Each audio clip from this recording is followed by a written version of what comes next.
Hello दोस्तों, मैं आपका दोस्त एडवोकेट सरोज सिंह।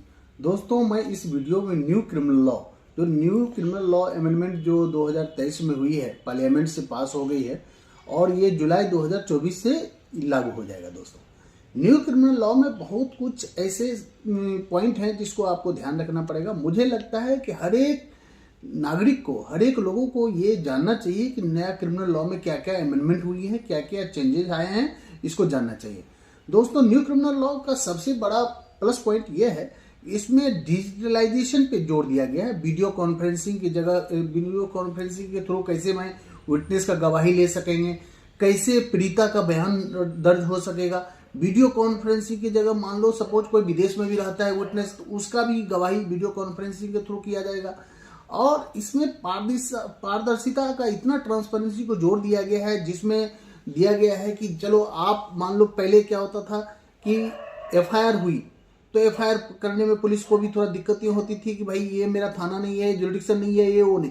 अब सीधा ये कहा गया है कि जैसे आपका 0 एफआईआर का प्रोविजन होगा, किसी भी थाना में, किसी भी पुलिस स्टेशन में आपको एफआईआर करना पड़ेगा और बाद में वो देखा जाएगा कि एक्चुअल में जुरिडिक्शन कहाँ बनता है। ये प्रोविजन लाया गया था, पहले भी था, लेकिन इस चीज को अब थोड़ा स्ट्रिक्टली लागू किया गया है। दोस्तों, इस पार्लियामेंट में 2-3 पॉइंट को क्रिमिनल लॉ में बहुत अच्छे से उठाया गया था कि आप इसमें ट्रांसपेरेंसी रखें और कुछ ऐसे पनिशमेंट को भी ऐड किया गया है और किसी को पनिशमेंट को बढ़ाया भी गया है, जिसके कारण अब जो कल्प्रिट हैं, जो गुनाहगार हैं, उसको सख्त से सख्त सजा मिलने का प्रोविजन भी लागू किया गया है। दोस्तों, और डिजिटलाइजेशन की जहां तक वीडियो कॉन्फ्रेंसिंग की बात मैंने किया, तो हर एक डिस्ट्रिक्ट कोर्ट में एक सेंटर बनाया जाएगा, जिस सेंटर के थ्रू एक पूरी तरह मॉनिटर किया जाएगा और उस मॉनिटर के थ्रू पूरे डिस्ट्रिक्ट कोर्ट को जहां जहां ये सेंटर से लिंक रहेंगे और इसके कारण वीडियो कॉन्फ्रेंसिंग के थ्रू बयान भी दर्ज हो सकेगा और पीड़िता का भी बयान दर्ज होगा।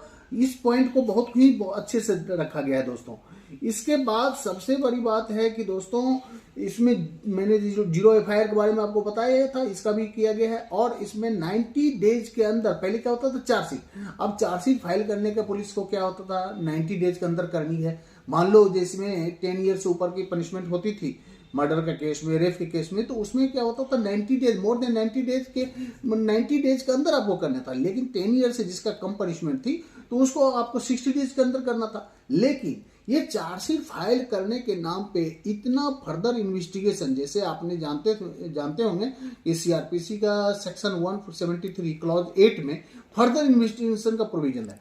ये फर्दर इन्वेस्टिगेशन ऐसा होता है जिसमें मजिस्ट्रेट को भी पुलिस को कोई डायरेक्शन देने का अधिकार नहीं था, पावर नहीं था। ये पुलिस का इनहेरेंट पावर था, जिसमें पुलिस जो होती है कि अपने हिसाब से वो चार्जशीट फाइल करती थी। हाँ, परमिशन मिल जाती थी, लेकिन ये मजिस्ट्रेट ये नहीं कह सकता था उसको कि भाई पुलिस को कि आप इतने दिन में आपको करना पड़ेगा। लेकिन न्यू क्रिमिनल लॉ में ये बहुत ही स्ट्रिक्ट कर दिया गया है कि आपको 90 डेज के अंदर चार्जशीट फाइल करना पड़ेगा।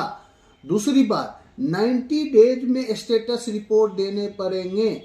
तीसरी बात, 60 डेज में आपको चार्ज फ्रेम करना पड़ेगा।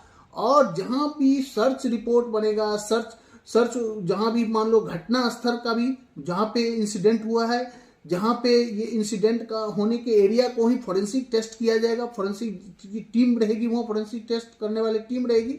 और इस तरह से पूरी तरह सर्च रिपोर्ट, जैसे मान लो कहीं भी कोई सर्च एंड सीजर रिपोर्ट पहले तैयार की जाती थी तो उसकी वीडियो कॉन्फ्रेंसिंग जरूरी नहीं थी और नहीं करते थे।